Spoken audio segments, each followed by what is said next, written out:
I had the honor of spending time with Cousin Richard in his North Woods, along with my beloved husband Keith.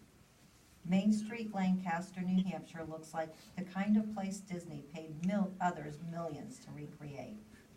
There were drinking fountains, century-old churches, the scent of fresh maple syrup, and Richard, a monumental citizen who brought strength, character, and a sense of belonging to the community.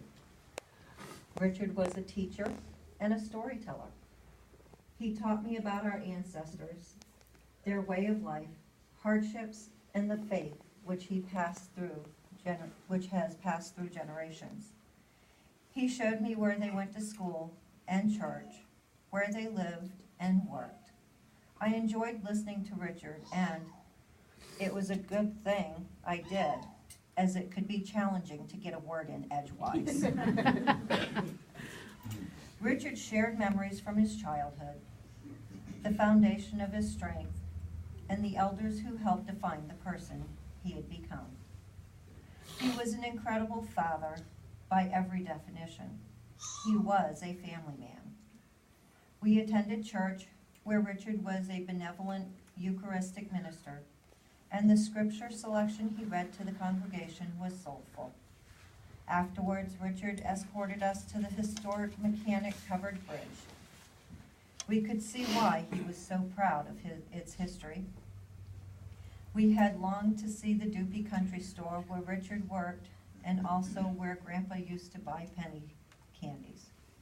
Richard spoke highly of his partner, Bernard Doopy, who was delightful to meet and greet. We had a marvelous sentimental visit, and goodbyes were not easy. Later, Richard wrote about the good times he had with his brother Larry while attending auctions and flea markets on weekends. I think Richard reveled over the performance of his brother, the auctioneer, as much as the sales receipts in hand. Richard was a shrewd businessman, and he bartered to his satisfaction. He was an excellent craftsman and strived for perfection. I will forever cherish the rug Richard tediously hooked by hand. He and I communicated almost every day for years, so we knew one another well. We were different in some ways and alike in so many more. There is no doubt Richard was all-American, patriotic, and ever proud of his veteran status. I will never forget his excitement about a 4th of July parade in 2005. I saved his heartfelt communication and would like to share it. Communication from Richard, July 4th, 2005. The parade was a hit. Gail, I am so excited about this I can't begin to say what I want to. Brother Larry has an old 1929 Chevy truck that he has restored, and believe me, it is beautiful. The parade theme this year was Bring the Troops Home. That's all I needed to hear. Larry drove the truck as the father.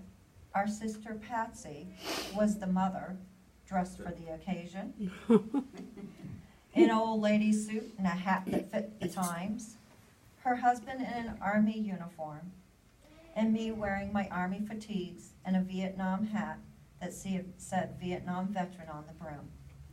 Last but not least, Keelan was our little sister. I had someone help me set up speakers, and we played Lee Greenwood's song, God Bless the USA. The song repeated itself until I turned it off. We tossed candy to the children on the side of the street.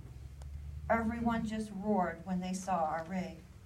We had it decorated with 4 different flags, banners, and of course the sign, Bringing the Troops Home. I got quite a lot of response about me wearing my uniform. People were overwhelmed. They all shouted and waved. I am just overjoyed. Quote, I feel like I finally got my recognition of being a Vietnam vet right then in the parade, end quote. To top it all off, we got first place for our entry. Larry was just as excited about the whole thing. A great day for all, and we had fun doing it as a family. Richard, again, thank you again for your service. Thank you for your memories.